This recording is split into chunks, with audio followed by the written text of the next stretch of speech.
بسم الله الرحمن الرحيم.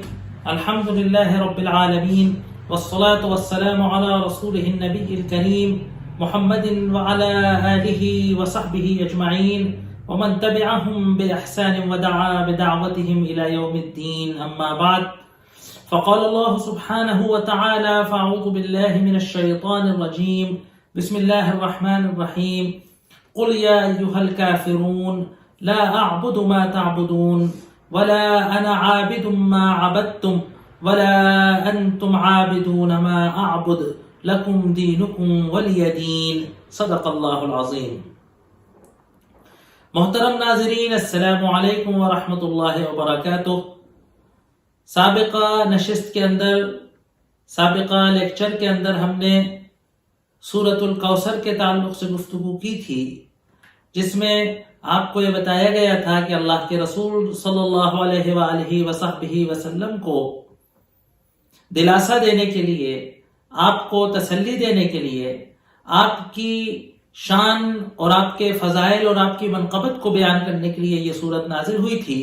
اس وقت کے جس وقت کفار قریش آپ کی بات کا انکار کر رہے تھے، آپ کی رسالت اور نبوت کو جھٹلا رہے تھے، آپ کی دعوت کے مد مقابل کھڑے ہوئے تھے، آپ کے صراط مستقیم میں اڑچن اور چٹان بنے رکے ہوئے تھے، آپ کو طرح طرح کی ایذائیں اور تکلیفیں دے رہے تھے. اس سلسلے میں اللہ تبارک و تعالیٰ نے آپ سے وعدہ کیا کہ ہم نے تمہیں خیر کثیر اور کوثر کا وعدہ کیا ہے.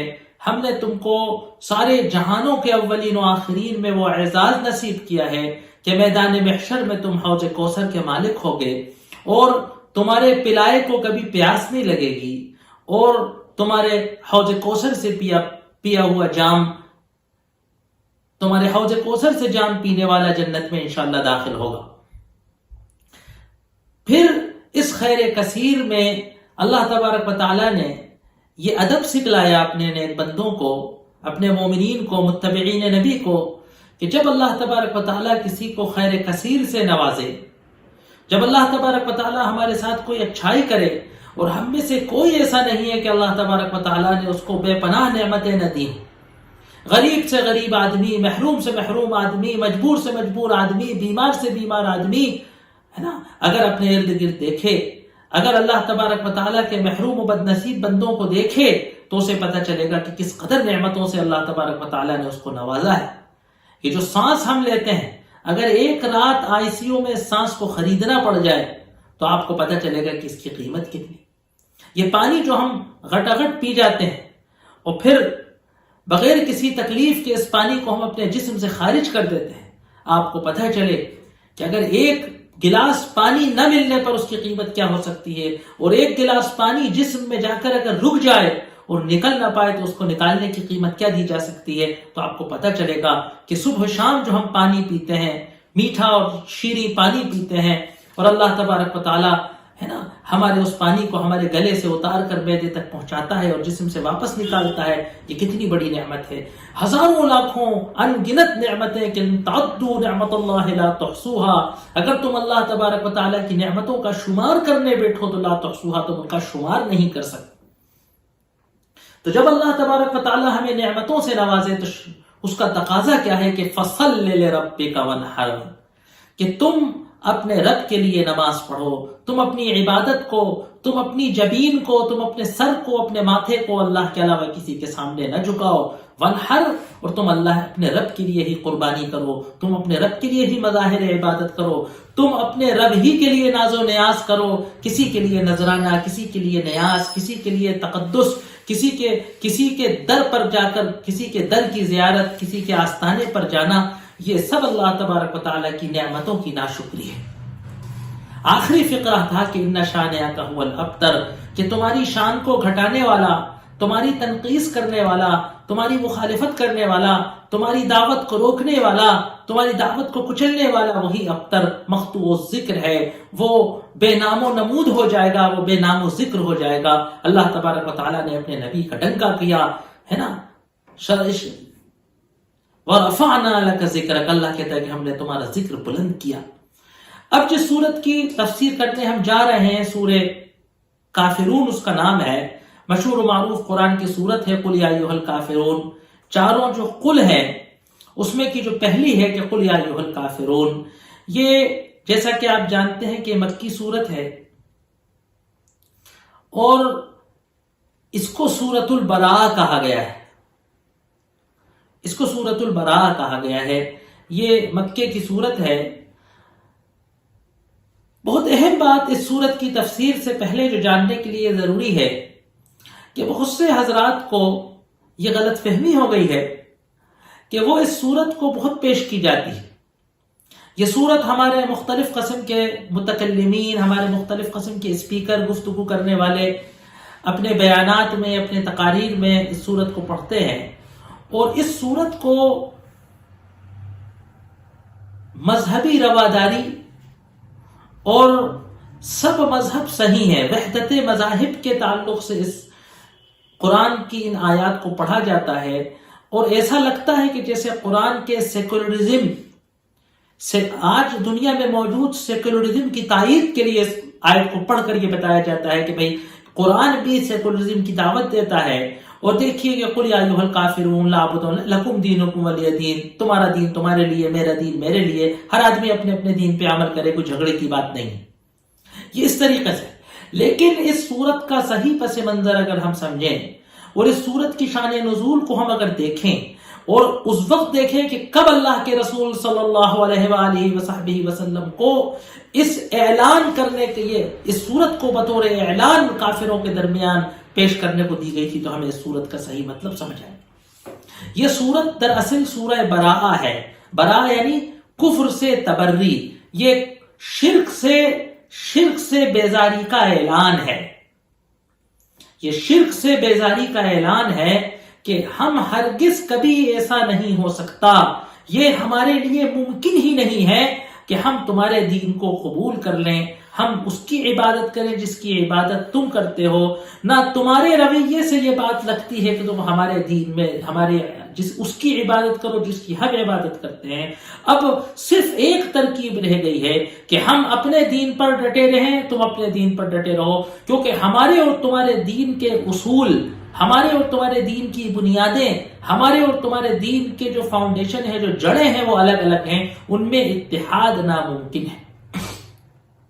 یہ صورت کفر اور ایمان کے اتحاد کی ناممکنیت کو بتاتی ہے کہ یہ بات ناممکن ہے کہ قرآن کے ایمان اور شرک ایک سا ہو جائے، کوئی ایک مشترک پلیٹ فارم ہو کہ جہاں سارے مذاہب یکسانیت کے ساتھ پرفارم کر سکیں اور ایک دوسرے سے سیکھیں اور لیں، اور ایک متحد مذہب خیر سگالی کے ساتھ ہو، ہے نا، جس کو آج کل مکھیہ دھارا کے نام سے پیش کیا ہے.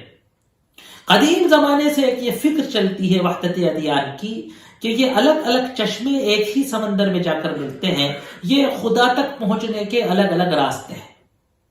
لیکن ہمارا یہ کہنا ہے کہ یہ دونوں جو نظام عبادت ہے، ایک اسلام کا اور ایک کفر کا نظام عبادت، یہ الگ الگ خدا کے طرف لے جاتے ہیں. یہ ایک ہی دریا میں جانے والے دو دھارے نہیں ہیں، یہ الگ الگ دریاؤں میں لے جانے والے ہیں. دونوں کے اغراض و مقاصد الگ ہیں، دونوں کے ٹارگیٹ الگ ہیں، دونوں کے نصب العین الگ ہیں، دونوں کے ہدف الگ ہیں. اللہ تبارک و تعالیٰ نے سورہ بقرہ کے اندر بتا دیا کہ اولئک یدعون الی النار، وہ آگ کی طرف بلاتے ہیں.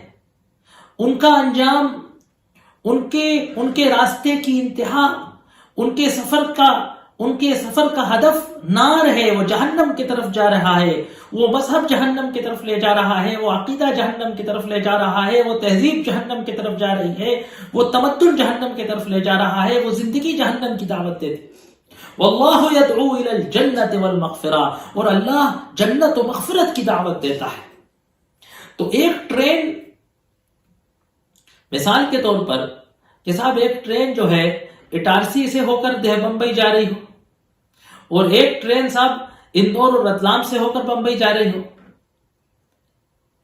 تو آپ یہ کہہ سکتے ہیں کہ بھئی نادانی کی بات ہے، ناسمجھی کی بات ہے کہ اٹارسی سے سیدھی کم گھنٹے میں جانے والی ٹرین پہ بیٹھنے کے بجائے اندور اور رتلام والے راستے کو، لمبے راستے کو اپنایا جائے. یہ نادانی کی بات ہے، لیکن بہرحال پہنچتے دونوں بمبئی کی طرف ہے. لیکن آپ یہ کہیں کہ ایک ٹرین بمبئی کی طرف جا رہی ہے اور ایک ٹرین دہلی کی طرف جا رہی ہے، ایک مشرق میں جا رہی ہے، ایک مغرب میں جا رہی ہے، ایک شمال میں جا رہی ہے، ایک جنوب میں جا رہی ہے، اور آپ کہیں کہ دونوں ایک ہی راستے کی طرف لے جا رہی ہیں، تو اس سے بڑی نادانی کی بات کیا ہو سکتی؟ بعد المشرقین فبئس القرین، اللہ تبارک و تعالیٰ نے کفر اور ایمان کی بحث میں کہا کہ بعد المشرقین، یہ مشرق و مغرب کی دوری ہے، کہ کتنے دور چلے جاؤ، سمتوں کی مخالفت اگر ہے تو کبھی ایک نقطہ نہیں ہو سکتا، جتنا جاتے جائیں گے، جتنے بڑھتے چلے جائیں گے، اتنا ہی دور ہوتے چلے جائیں گے، ہے نا؟ تو یہ برات کی صورت ہے، نہ کہ اتحاد کی۔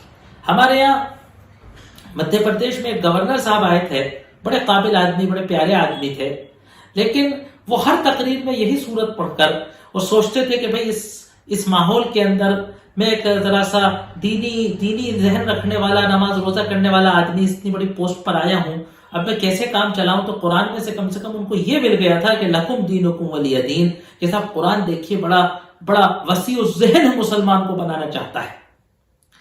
لیکن ہمیشہ یاد رکھنا چاہیے کہ یہ صورت برات کی صورت ہے، کہ ہم شرک سے برات کرتے ہیں۔ اسی لیے سورہ کافرون کی بڑی فضیلت آئی ہے۔ آپ کو اس سے پہلے تفسیر میں بتایا گیا تھا سورہ زلزال میں یا کسی اور موقع پر، کہ حدیث کے اندر آیا ہے کہ یساوی ربع القرآن، کہ پاؤ قرآن کے مساوی ہے ایک بار قل یا ایھا الکافرون کی تلاوت۔ کیوں؟ کیونکہ یہ کوئی ٹوٹکا ہے، اس کے الفاظ میں کوئی جادو ہے؟ نہیں، کیونکہ اس کے معانی اگر ہم نے استحضار کر لیے، یہ بات اگر ہم نے اپنے عقیدے میں اپنا لی کہ ہم شرک سے برات کرتے ہیں، تو پاؤ قرآن کا مفہوم کیا ہے کہ شرک سے ہمیں اپنے آپ کو بری کرنا ہے، ہمیں شرک کے خلاف اعلان کرنا ہے کہ ہمارا شرک سے کوئی تعلق نہیں۔ اس سورت کی شان نزول کے بارے میں آتا ہے، اور دیکھیے یہ ہر داعی کے ساتھ اور ہر دعوت کے ساتھ یہ ہوتا ہے کہ جب کئی مرحلے آئے، جب اللہ کے رسول صلی اللہ علیہ وآلہ وسلم نے مکے کے اندر دعوت دینا شروع کری، تو سب سے پہلے کفار قریش نے نو لفٹ کرنے کی پالیسی کو اپنایا۔ کہا کہ بھئی یہ فلسفیانہ بڑی اونچی باتیں ہیں، دنیا میں کون انہیں مانتا ہے؟ بڑے بڑے مصلح، بڑے بڑے شاعر، بڑے بڑے توحید پرست آ کر جزیرۃ العرب کے اس ریگستان میں کہاں گم ہو گئی، کسی کو نہیں پتہ چلا۔ بھئی چھیڑ مت کرو۔ بعض وقت کیا ہوتا ہے کہ چھیڑ کرنے سے، مخالفت کرنے سے پروپیگنڈا زیادہ ہوتا ہے۔ تو سب سے پہلے تو قریش کے سمجھدار لوگوں نے یہ طے کیا کہ آپ کو چھیڑ مت کرو۔ ایک چند بے وقوفوں کی ایک جماعت ہے جن کو دنیا داری سے کوئی مطلب نہیں ہے، یہ اپنے فلسفیانہ خیالات لوگوں سے پیش کریں گے۔ چند بے وقوف، چند زندگی سے مایوس لوگ، معیشت سے، کامیابی سے مایوس لوگ ان آسمانی باتوں پر یقین کریں گے، باقی لوگ اس کو نکار دیں گے۔ لیکن جب ان کی یہ بات ناسود نکلی اور اسلام کے عقیدے میں وہ چارمنگ تھی، وہ کشش تھی، وہ فطرت انسانی کو اپیل تھی کہ مکہ کی بڑی تعداد اس دعوت میں شامل ہونے لگی، تو ان کو اپنی غلطی کا احساس ہوا۔ فکر مندی کے ساتھ انہوں نے مشورہ کیا اور یہ طے کیا کہ بھائی اس پر تنقید کی جائے، اس کے نظریے کی مخالفت کی جائے، مذاق کیا جائے، استہزاء کی جائے، اس کا مذاق اڑایا جائے، اس کو بے وقوفی بیان۔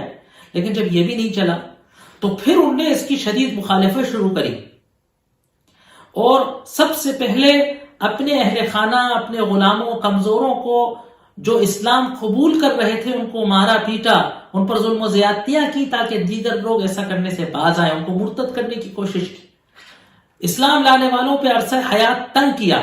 لیکن تمام سختیاں کرنے کے بعد، تمام رکاوٹیں کرنے کے بعد، خود جناب رسالت کے ساتھ انتہائی بدتمیزیاں اور توہین آمیز سلوکوں کو کرنے کے بعد، آپ کو ڈرانے، دھمکانے، باز رکھنے کی تمام کوششیں کرنے کے بعد جب اس میں ناکام ہو گئے، تو پھر وہ اس حربے پر آئے کہ جو ہر ظالم آخری حربہ استعمال کرتا ہے۔ اور اگر داعی حق اس آخری حربے میں، اس آخری وار میں اگر کامیاب ہو جائے تو پھر دعوت کے عروج کا زمانہ سامنے آتا ہے۔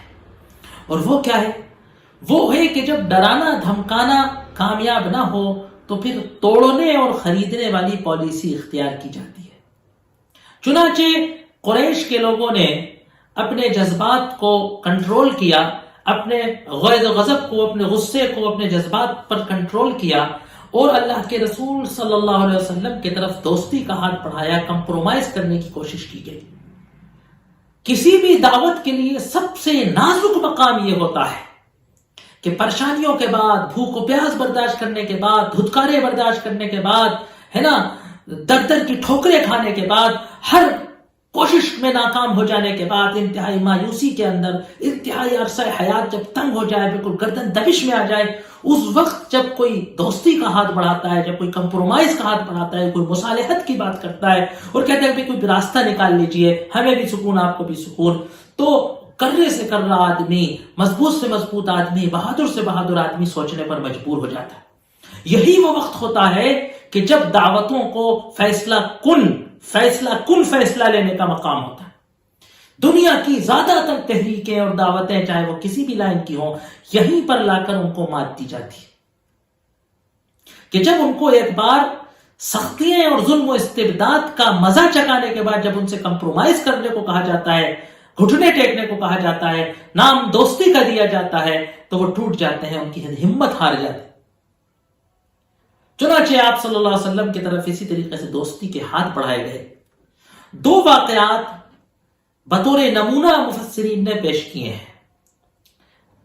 ایک بار قریش کا وفد آپ کے چچا ابو طالب کے پاس آیا، جو آپ کی حمایت و نصرت کر رہے تھے، اور ظاہر سی بات ہے ان حالات میں حمایت و نصرت کرنے والا بھی ٹوٹ سا جاتا ہے کہ آخر میں کہاں تک کروں اور کتنے کروں۔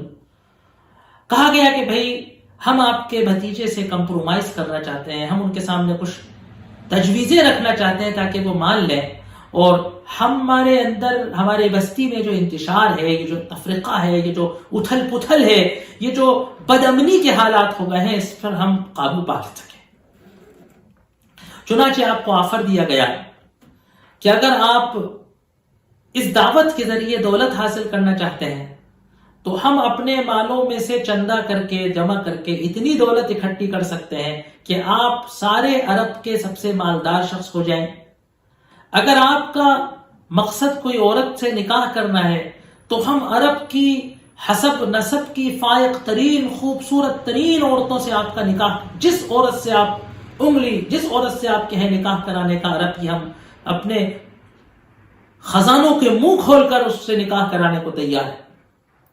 کہا کہ اگر آپ سرداری چاہتے ہیں تو ہم سب آپ کو سردار بنانے کو تیار ہیں۔ اگر آپ بادشاہت چاہتے ہیں تو ہم سب، اگرچہ کہ عربوں میں بادشاہت ہوتی نہیں ہے، لیکن ہم آپ کے لیے عرب کے سارے قبائل سے گفتگو کر کے بادشاہت قائم کر کے آپ کو عرب کا بادشاہ بنانے کو تیار ہے۔ ابو طالب نے بڑی امید بھری نگاہوں سے دیکھتے ہوئے کہا کہ بھتیجے کیا کہتے ہو؟ اس پر سرور کائنات کا جواب تھا، اور یہ جواب ہمیں ملحوظ نظر رکھنا چاہیے اس وقت جب ہم ٹوٹی پھوٹی لنگڑی لولی چیئرمینیوں کی لڑائی لڑتے ہیں۔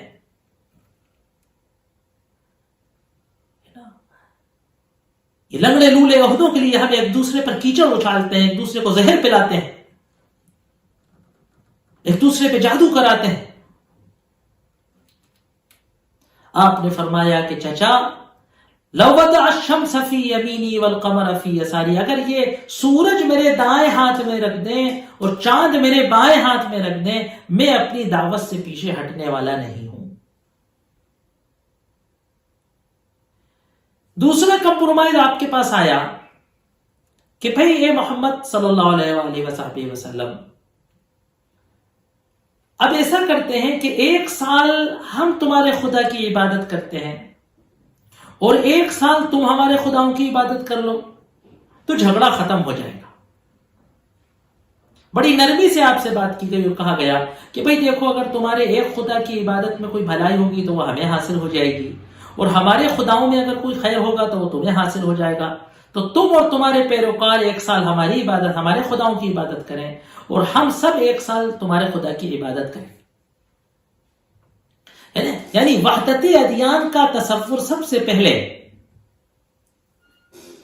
مکے کی سرزمین پر اس طریقے سے آپ کے سامنے آیا. اس پر آپ نے اس بات کو مسترد کر دیا. اس پر یہ آیات اتری کہ قل یا ایھا الکافرون. اب دیکھیے یہ جو آیتیں ہیں ان کو اگر آپ دیکھیں گے یہ 4 صورتیں ہیں. قل یا ایھا الکافرون، قل ھو اللہ احد، قل اعوذ برب الفلق، قل اعوذ برب الناس.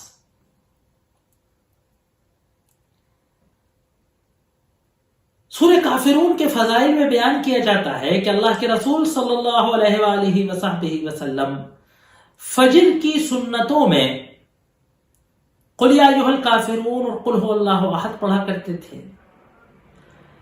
آپ وتر کی دوسری اور تیسری رکعت میں قل یا ایھا الکافرون اور قل ھو اللہ احد پڑھا کرتے تھے. اور بعض روایتوں میں آتا ہے کہ آپ مغرب کی سنتوں میں قل یا ایھا الکافرون اور قل ھو اللہ احد پڑھتے تھے. اب سورہ فاتحہ کی جس وقت تفسیر کی تھی اس وقت ہم نے بتایا تھا کہ کسی چیز کو کئی بار پڑھنے کا مطلب کیا ہے کہ اللہ تبارک و تعالی ان الفاظ کو گردان کے بار بار اس کو پڑھ کر ہمارے دل و دماغ کے اندر کوئی اعتقاد پیوست کرنا چاہتا ہے. اور یہ اس وقت ہو سکتا ہے کہ جب ہم سمجھ کر پڑھیں. دیکھیے ایک طریقہ ہے کہ ہر روز صبح نیشنل اینتھم راشٹری گیت اسکول میں پڑھایا جاتا ہے. کیوں؟ تاکہ بچوں کے اندر حب الوطنی کا جذبہ پیوست ہو. یہ اس کا نظریہ ہے. ہر جماعت اور ہر تنظیم اپنے ترانے کو بار بار پڑھتی ہے ہر پروگرام میں، ہر جلسے میں، ہر مسئلے پر، تاکہ تحریک کے اغراض و مقاصد اس کے ممبران کے دلوں کے اندر جوش مارتے رہیں. یہی ورد اوراد جو ہیں، جو اذکار ہیں، جو تسبیحات ہیں، مسنون تسبیحات جو ہیں کہ اس وقت پڑھنی ہے، یہ پڑھنی ہے، جو میں سورہ کہف پڑھنی ہے، اس دن یہ پڑھنی ہے، رات میں سوتے وقت یہ پڑھنا ہے. یہ اوراد ٹوٹکے نہیں ہیں. ہم خالی سمجھتے ہیں کہ ٹوٹکا پڑھنے سے کچھ ہو جائے گا، ایسے سورہ ملک پڑھنے سے جو ہے قبر کے اندر نور آ جائے گا. مطلب سمجھنا ضروری ہے. اس سے جو نفس کی تہذیب و تربیت ہے، اس سے جو عقیدے کے اندر جو ہماری سوچ بننی ہے وہ ضروری ہے. تو اس صورت کو بار بار پڑھا گیا ہے تاکہ صبح و شام کے ہر بدلتے وقت پہ یہ ایک میسج ہمارے پاس رہے کہ ہمیں کفر سے برات کرنی ہے، کفر کے عقیدے سے، کفر کی عبادت سے، کفر کی تہذیب سے، کفر کے تمدن سے، کفر کے طور طریقوں سے، کفر کے سویلائزیشن سے ہمیں اپنے آپ کو بچانا اور اپنی اولاد کو بچانا ہے. خاص طور سے آج کے اس ماحول میں کہ جس میں مغربی تہذیب کا یلغار ہے، ہم ایک تہذیبی کشمکش اور تہذیبی یلغار کا شکار ہیں. ہمارے مکانات، ہمارے گھر، ہمارے ادارے، ہمارے مدرسے، ہماری مسجدیں مغربی تہذیب کے تاثر سے خالی نہیں ہیں. ان حالات میں ہم کو قل یا ایھا الکافرون کا ورد اور قل یا ایھا الکافرون کا مفہوم اپنے دل کے اندر استحضار کرنا دوبالا ہو جاتا. دیکھیے قل سے کیا احساس ہوتا ہے کہ یہ جو بات آگے آ رہی ہے یہ اللہ کے رسول صلی اللہ علیہ وسلم کا فیصلہ نہیں ہے، یہ اللہ تبارک و تعالیٰ کے اقوال ہیں جو آپ سے تمام امتیوں تک پہنچانے کو کہا گیا ہے. یہ اللہ کے رسول صلی اللہ علیہ وسلم اللہ کے طرف سے کہہ رہے ہیں. قل اے محمد صلی اللہ علیہ وسلم فرما دیجئے یا ایھا الکافرون کہ اے کافروں. کافر کسے کہتے ہیں؟ منکر کو انکار کرنے والوں. اے اللہ کی توحید کا انکار کرنے والوں، اے اللہ کی بالادستی کا انکار کرنے والوں، اے اللہ کی ذات و صفات کی حقیقت کا انکار کرنے والوں، اے اللہ کی دعوت کا انکار کرنے والوں، اے اللہ کے پیغام کا انکار کرنے والوں، اے قرآن کے منکروں، اے قرآن کی شریعت کا انکار کرنے والوں. لا اعبد ما تعبدون، میں ہرگز عبادت نہیں کروں گا اس کی کہ جس کی عبادت تم کیا کرتے ہو. وَلَا أَنْتُمْ عَابِدُونَ مَا أَعْبُدُ، نہ تم اس کی عبادت کرنے والے ہو کہ جس کی عبادت میں کرتا ہوں. وَلَا أَنَا عَابِدٌ مَا عَبَدتُّمْ، نہ ہرگز کبھی مستقبل میں اس کی عبادت کر سکتا ہوں کہ جس کی عبادت تم کر ڈالتے ہو. وَلَا أَنْتُمْ عَابِدُونَ مَا أَعْبُدُ، نہ تمہارے حالات ایسے نظر آ رہے ہیں کہ تم اس کی عبادت کبھی کرو گے کہ جس کی عبادت میں کرتا چلا آیا ہوں. عجیب بات ہے کہ تکرار ہے. دو بار آیا کہ لا اعبد ما تعبدون ولا انتم عابدون ما اعبد ولا انا عابد ما عبدتم ولا انتم عابدون ما اعبد، ڈبل آیا ہے۔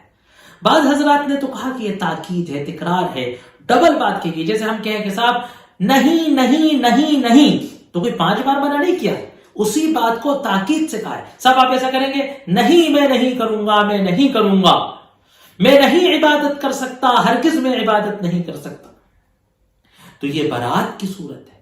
وہ کب ہے؟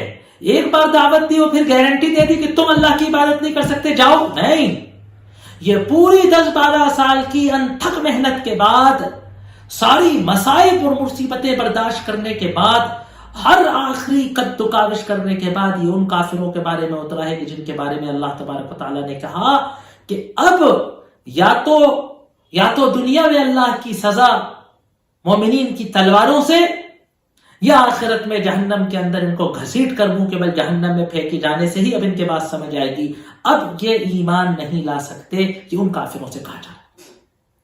تو یہ اللہ کے رسول صلی اللہ علیہ وسلم نے اس کمپرومائز کو یستد مسترد کر دیا اور کہا کہ وحدت ادیان کا کوئی تصور نہیں۔ جس طریقے سے تم توحید کو کبھی نہیں قبول کر سکتے، تو تم مشرک ہو کے توحید کے تئیں جب اتنے کر رہے ہو، تو میں ایمان والا ہو کر توحید مشرک کی طرف کبھی نہیں جا سکتا۔ میرا تمہارے شرک کے دھارے میں کبھی آنے کا کوئی سوال ہی نہیں ہوتا۔ اس کے بعد اللہ تبارک و تعالی نبی کریم صلی اللہ علیہ وسلم کی زبانی یہ کہلوایا کہ لکم دینکم، تمہارے لیے تمہارا دین ہے، ولی دین، اور میرا ایک الگ دین ہے۔ یعنی یہ 2 الگ دین ہیں، بالکل ان کے اصول الگ ہیں، ان کے سرچشمے الگ ہیں، ان کے مآخذ الگ ہیں، ان کے ریفرنسز الگ ہیں، ان کے اغراض و مقاصد الگ ہیں، ان کے طور طریقے الگ ہیں، ان کے راستے الگ ہیں، ان کی منزلیں الگ ہیں۔ کبھی اتحاد کا کوئی سوال نہیں ہوتا۔ لکم دینکم ولی دین، تمہارا دین تمہارے لیے ہے۔ اس کا مطلب یہ نہیں ہے کہ تم دین پہ چلو بڑی مبارکباد کی بات، یہ ہے کہ یہ دونوں دین یکساں کبھی نہیں ہو سکتے، ایک نہیں ہو سکتے۔ لکم دینکم، تمہارے لیے تمہارا دین ہے، ولی دین، اور میرے لیے میرا دین ہے۔ مجھے میرا دین مبارک ہو، میں اس سے ہٹوں گا نہیں، تمہارا دین تمہارے لیے ہے، تم اس سے ہٹنے کو تیار نہیں ہو۔ اب صرف ایک ہی صورت ہو سکتی ہے کہ ہم 2 الگ الگ دینوں کا اعلان کرتے ہیں، ہمارا دین جس میں تمہارے عقائد اور اصول کا کوئی حصہ نہیں ہے، اور تمہارا دین کہ جس کے اندر ہماری توحید اور اخلاص کا کوئی اصول نہیں ہے۔ یہ 2 الگ خیمے ہیں۔ اگر تمہیں چننا پڑے گا یا یہ خیمہ یا یہ خیمہ، بیچ کا کوئی راستہ نہیں ہے۔ تم چاہو کہ کفر کے میدان میں بھی قدم رکھے رہو اور ایمان بھی لے آؤ، تم چاہو کہ میں ایمان والا بھی رہوں اور تمہارے طور طریقے اپنا لوں، تو یکسانیت نہیں ہو سکتی۔ 2 میں سے کوئی ایک آپشن چننا پڑے گا، یا تو ایمان میں آنا پڑے گا تو کفر چھوڑنا پڑے گا، یا کفر میں رہنا پڑے گا تو ایمان نہیں ہوگا۔ ایمان ہے تو کفر نہیں، کفر ہے تو ایمان نہیں۔ اسی لیے اللہ تبارک و تعالی نے دوسری جگہ سورہ احزاب میں کہا کہ ما جعل اللہ لرجل من قلبین فی جوفہ، کہ کوئی انسان ایسا نہیں کہ اللہ تبارک و تعالی نے اس کے سینے کے اندر 2 دل رکھے ہوں، کہ میں نماز پہ تو اللہ کا تابع دار ہوں اور تجارت میں کسی اور مذہب کا تابع دار ہوں۔